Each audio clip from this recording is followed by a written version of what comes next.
નમસ્કાર વિદ્યાર્થી મિત્રો, દેવશ્ય ઇન્ટરનેશનલ સ્કૂલ ઓનલાઈન ટીચિંગ એમાં આપ સર્વેનું હાર્દિક સ્વાગત છે. ધોરણ 9 પ્રકરણ 1 ભારતમાં બ્રિટિશ એટલે કે અંગ્રેજ સત્તાની શરૂઆત ઉદય કેવી રીતે થઈ એની આપણે પ્રથમ ભાગમાં ચર્ચા કરી હતી. એક મુખ્ય પ્રશ્ન આપણે એમાં ચર્ચા કરી હતી મિત્રો કે કઈ રીતે યુરોપિયન પ્રજાને ભારત તરફનો જળમાર્ગ શોધવાની જરૂર પડી. આ ઉપરાંત આપણે તેમાં એ પણ ચર્ચા કરી હતી કે ભારત તરફનો જળમાર્ગ શોધવા માટેનો પ્રયત્ન કયા કયા નાવિકો દ્વારા થયો, એમાં કોણ સફળ રહ્યું. ત્યારબાદ કઈ કઈ યુરોપીય પ્રજા ભારતમાં આવી અને એમાં કઈ રીતે એમના વચ્ચે સ્પર્ધાઓ શરૂ થઈ અને અંતે ટૂંકમાં કઈ રીતે અંગ્રેજો ભારતમાં સત્તા સ્થાપવા માટે સફળ રહ્યા એની બુક પ્રમાણેની ટૂંકી માહિતી આપણે જોઈ હતી. હવે મિત્રો આપણે આજે આપણા બીજા ભાગમાં ધોરણ 9 બ્રિટિશ સત્તાનો ઉદય ભારતમાં કેવી રીતે થયો એના બીજા ભાગમાં આપણે કઈ રીતે અંગ્રેજોએ પોતાના શાસનમાં ભારતની અંદર વધારો કર્યો એટલે કે પોતાની સત્તા વધારી એ માટેના થોડાક મુદ્દાઓની ચર્ચા કરીશું. પ્રથમ આવશે આજનો મુદ્દો છે પ્લાસીનું યુદ્ધ.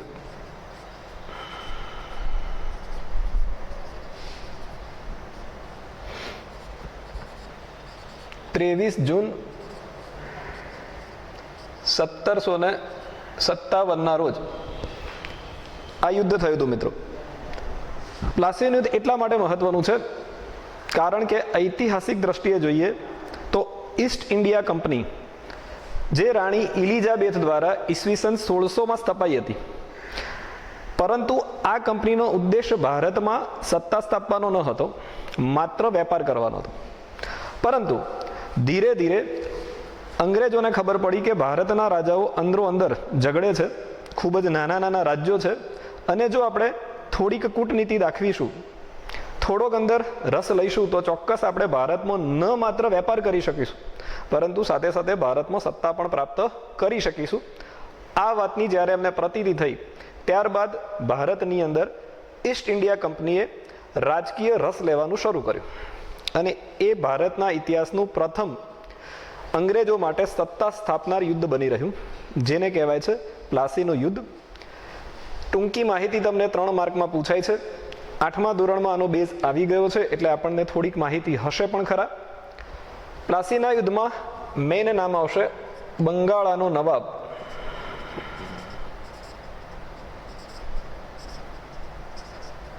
જે સિરાજ ઉદ દૌલા હતો.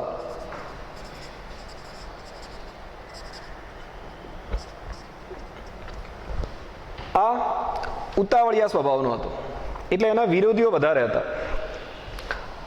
અંગ્રેજોએ બંગાળની અંદર આવેલા કોલકાતામાં રક્ષણના બહાના હેઠળ કિલ્લેબંધી કરી.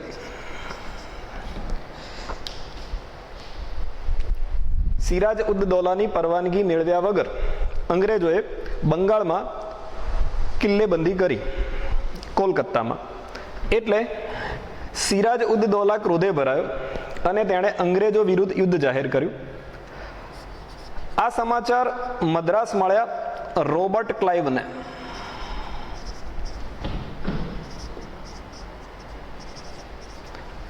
ફરીથી એકવાર રિપીટ કરું છું મિત્રો કે સિરાજ ઉદ દૌલા ઉતાવળિયા સ્વભાવનો હતો. અંગ્રેજોએ કોલકાતામાં એની પરવાનગી વગર કિલ્લેબંધી કરી એટલે સિરાજ ઉદ દૌલાએ અંગ્રેજો વિરુદ્ધ યુદ્ધ જાહેર કર્યું. આ સમાચાર મદ્રાસ મળ્યા રોબર્ટ ક્લાઇવને એટલે એ પોતાના નાનકડા સૈન્ય સાથે કોલકાતામાં આવ્યો. એણે આવીને જોયું કે અંગ્રેજો સામે બંગાળના સિરાજ ઉદ દૌલા સામે જીતવું અંગ્રેજ સૈન્ય નાનું પડશે, મુશ્કેલ છે. માટે એણે દગાખોરી કરી અને તેને તેના સેનાપતિ મિર્જાફર અને શેઠ અમીચંદ આ બંનેને કાવતરામાં સામેલ કર્યા. મિર્જાફર જે સિરાજ ઉદ દૌલાનો સેનાપતિ હતો, યુદ્ધનો સમગ્ર કારભાર આની પર હોય. એ જ રીતે શેઠ અમીચંદ પણ એમાં બહુ સક્રિય રસ દાખવતા વ્યક્તિ હતા. એટલે સિરાજ ઉદ દૌલાના આ સેનાપતિ મિર્જાફરને અંગ્રેજો દ્વારા એટલે કે રોબર્ટ ક્લાઇવ દ્વારા જો યુદ્ધમાં અંગ્રેજોની જીત થશે તો બંગાળાનો નવાબ બનાવવામાં આવશે એવી લાલચ આપવામાં આવી. અને પરિણામે કયા પ્રમાણે આ મિર્જાફર યુદ્ધમાં નિષ્ક્રિય રહ્યો. એટલે કે એણે સેનાપતિ તરીકેની કોઈ ફરજો નિભાવી નહીં. એટલે સ્વાભાવિક જે પરિણામ આવવાનું હતું એ બહુ મોટા એવા સૈન્ય સિરાજ ઉદ દૌલા જે બંગાળાનો નવાબ હતો એની જીત થવાની જગ્યાએ અનફોર્ચ્યુનેટલી અંગ્રેજોની જીત થઈ. આ યુદ્ધ લડાયું હતું પ્લાસીના મેદાનમાં, જેની તારીખ હતી 23 જૂન 1757. અને આ મેદાનમાં લડાયેલા યુદ્ધમાં વિરાટ રોબર્ટ ક્લાઇવની જે નાનકડી સેના હતી એણે સિરાજ ઉદ દૌલાની વિરાટ સેના સામે જીત મેળવી અને પ્રથમવાર અંગ્રેજોને ભારતમાં 24 પરગણાની સત્તા પ્રાપ્ત થઈ. એટલે યુદ્ધો તો નાના મોટા અનેક થયા, પરંતુ પ્લાસીના યુદ્ધનું ઐતિહાસિક મહત્વ કેમ છે આવો એક વિશિષ્ટ પ્રશ્ન પણ પૂછી શકાય. તો એનું મુખ્ય કારણ છે પ્લાસીના યુદ્ધ દ્વારા અંગ્રેજ સત્તાનો ભારતમાં પાયો નંખાયો. એના પછી તરત એક એવું યુદ્ધ થયું કે જે પણ પ્લાસીના યુદ્ધ સાથે જોડાયેલું છે અને એનું મહત્વ પણ અંગ્રેજોની ભારતમાં સત્તા સ્થાપવામાં મોટો ફાળો છે. એ છે બક્સરનું યુદ્ધ.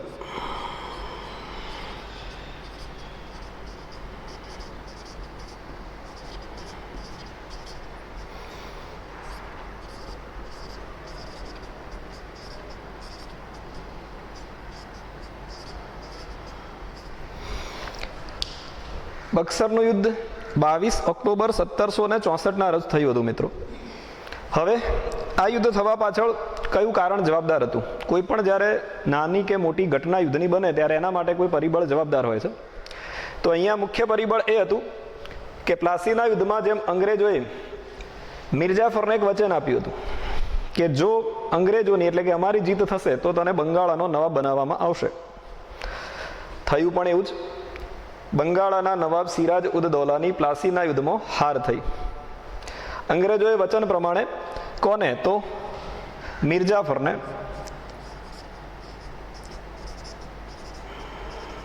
બંગાળાનો નવાબ બનાવ્યો. મિર્જાફર બંગાળાનો નવાબ બન્યો એટલે કંપનીએ એક એવું કહી શકાય કે રિમોટ કંટ્રોલ સિસ્ટમ ગોઠવી. ગુજરાતી ભાષામાં કહીએ તો કઠપૂતળી ગોઠવી કે બહારથી અંગ્રેજો શાસન કરે અને એમને મિર્જાફરના આદેશ આપવાનો, એ પ્રમાણે મિર્જાફર પોતાનું રાજ્યમાં કાર્યભાર સંભાળે. અને આ દ્વારા અંગ્રેજોએ ઘણું બધું ધન મેળવ્યું. પરંતુ અંગ્રેજોને હજુ પણ ભારતમાં વધારે સત્તા સ્થાપવી હતી, વધારે ધનની લાલચ હતી.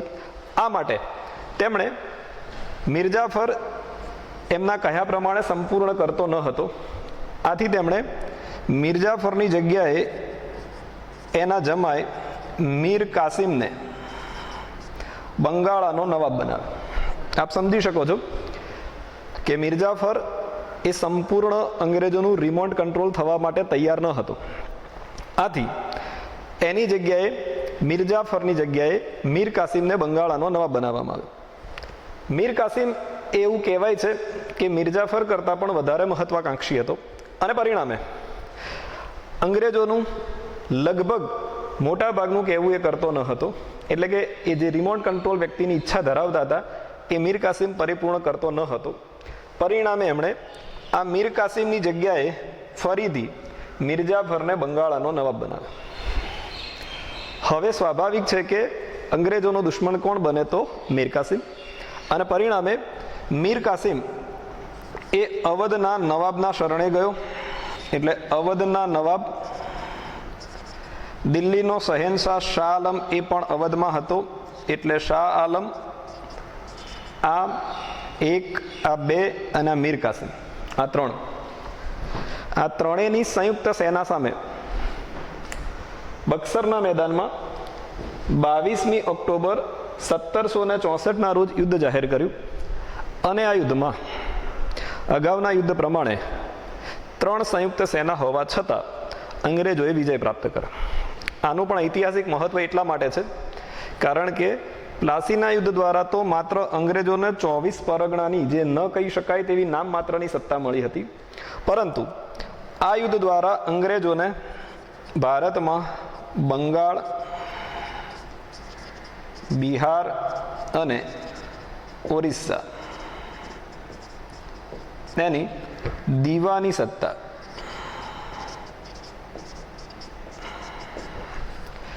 દીવાની સત્તા એટલે કે મહેસૂલ ઉઘરાવવાની સત્તા મળી હતી. એટલે બક્સરના યુદ્ધ દ્વારા ભારતમાં વાસ્તવિક રીતે જે અંગ્રેજ સત્તાનો પાયો નંખાયો એવું કહી શકાય.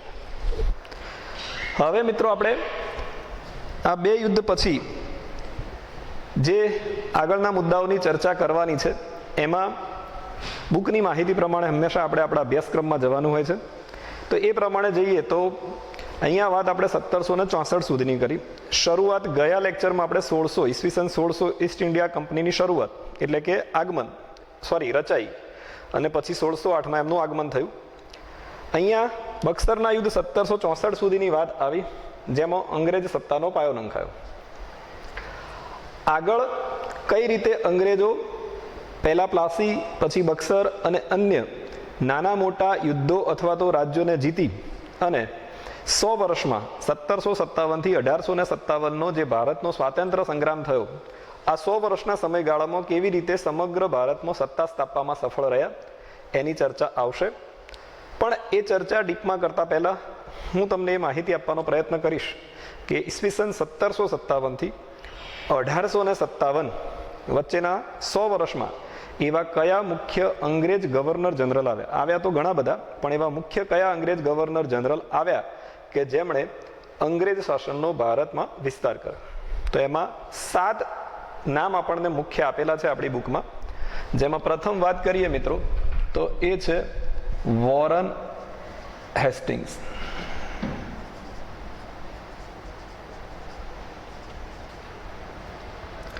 બીજું નામ આવશે લોર્ડ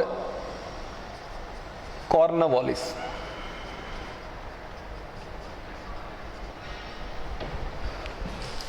ત્રીજું નામ આવશે સર જ્હોન શોર.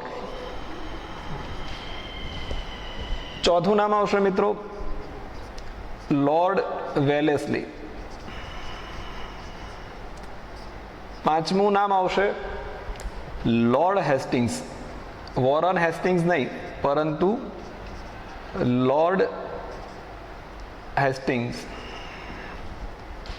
છઠ્ઠું નામ આવશે લોર્ડ વિલિયમ બેન્ટિક અને સાતમું નામ આવશે લોર્ડ ડેલહાઉસી.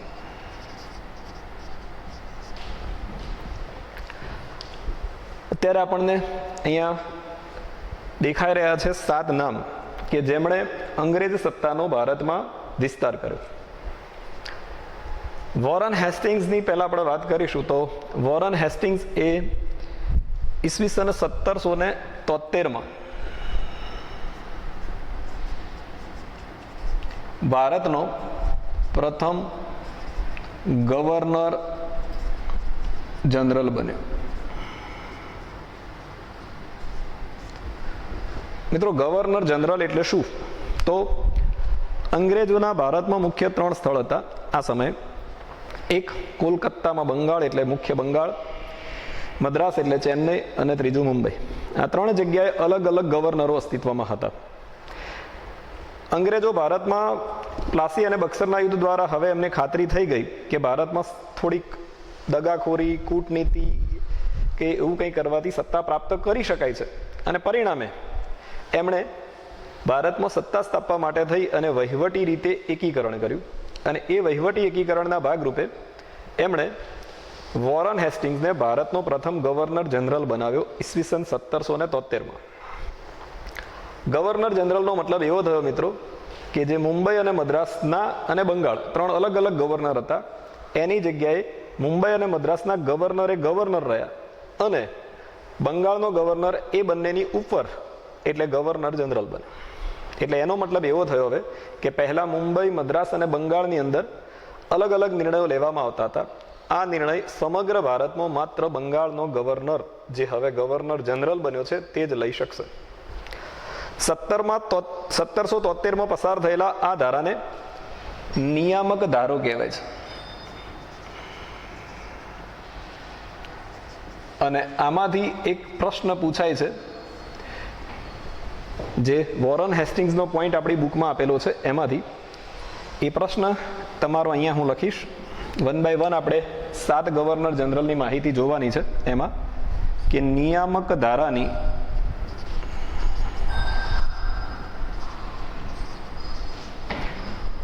મુખ્ય જોગવાઈઓ કઈ હતી.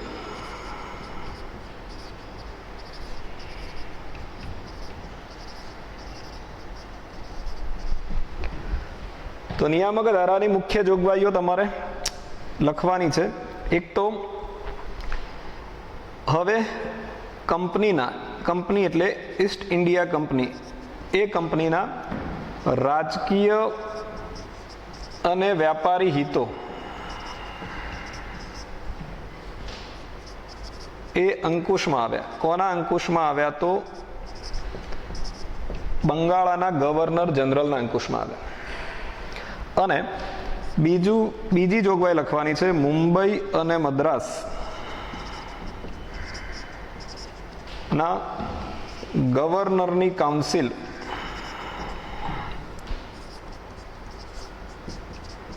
એટલે કે તેમની કારોબારી એ બંગાળના ગવર્નરની અંડરમાં કામ કરશે. આ બે જ જોગવાઈઓ તમારે લખવાની હોય છે. 2 જ માર્કનો આ પ્રશ્ન છે કે નિયામક ધારો, નિયામક શબ્દ કેવી રીતે પડે? તો નિયંત્રણમાં આવેલો ધારો. બંગાળના ગવર્નરની અંડરમાં કામ કરવાનું થશે. કોને? તો મુંબઈ અને મદ્રાસના ગવર્નરને. એટલે કે એ બંને હવે બંગાળના ગવર્નરની અંડરમાં કામ કરશે, એના નિયંત્રણમાં કામ કરશે. કોઈ પણ ઈસ્ટ ઇન્ડિયા કંપનીનો નિર્ણય લેવાનો થશે તો મુંબઈ કે મદ્રાસના ગવર્નર જાતે નહીં લઈ શકે, એમને બંગાળના ગવર્નર જનરલને પૂછવું પડશે. આથી આ ધારાનું નામ પડ્યું નિયામક ધારો. એટલે આના રિલેટેડ પ્રશ્નો તમારી સામે છે. એકવાર ફરીથી સમજાવવાનો પ્રયત્ન કરીશ. એક, વોરન હેસ્ટિંગ્સ જે 1773માં પ્રથમ ગવર્નર જનરલ બન્યો, એ ધારાને નિયામક ધારો કહેવાય છે. ગવર્નર જનરલ વિશે આપણે સારી ચર્ચા કરી. એની 2 જોગવાઈઓ છે. કંપનીના રાજકીય અને વ્યાપારી હિતો એ એના અંકુશમાં એટલે કે બંગાળના ગવર્નર જનરલના અંકુશમાં આવ્યા. મુંબઈ અને મદ્રાસના ગવર્નરની સમગ્ર કારોબારી ટીમ એ બંગાળના ગવર્નરના નિયંત્રણ હેઠળ હવે કાર્ય કરશે, એવું આ નિયામક ધારા દ્વારા નક્કી થયું. એના પછી અહીંથી લઈ અને અહીંયા સુધી થોડાક વિકલ્પો છે, એની પણ આપણે ડિસ્કસ કરીશું મિત્રો. વોરન હેસ્ટિંગ્સ રિલેટેડ થોડાક વિકલ્પો 2-3 છે. અઘરા વિકલ્પો છે, બધાને યાદ કદાચ નથી પણ રહેતા એવા. તો એ માટે એક શોર્ટકટ રીત છે. એટલે એ થોડા અઘરા વિકલ્પો છે, એ બધા સાથે પૂરા થઈ જશે પછી હું તમારી સામે મૂકીશ. પરંતુ એ સિવાય કોર્નવાલિસ અને સર જોન શોરના 2 વિકલ્પો અત્યારે આ ભાગમાં મૂકી દઉં છું. લોર્ડ કોર્નવાલિસના સમયમાં એક સૌથી મોટો એમનો વિરોધ કરી શકે એવો મૈસૂરનો વિગ્રહ થયો હતો. હૈદર અલી, ટીપુ સુલતાનના આપ ઓળખો છો એ. અને આ ટીપુ સુલતાન એ સમયે મૈસૂરના વાઘ તરીકે ઓળખાતો હતો. એટલે આ તમારો સહેલો વિકલ્પ કહેવાય. અત્યારે હું માત્ર સહેલા વિકલ્પો મૂકીશ. આ પણ 2-3 વિકલ્પો જ છે. આ એક પ્રશ્ન છે કે ભારતનો પ્રથમ ગવર્નર જનરલ કોણ? તો વોરન હેસ્ટિંગ્સ. નિયામક ધારો ક્યારે અમલમાં આવ્યો? તો 1773માં.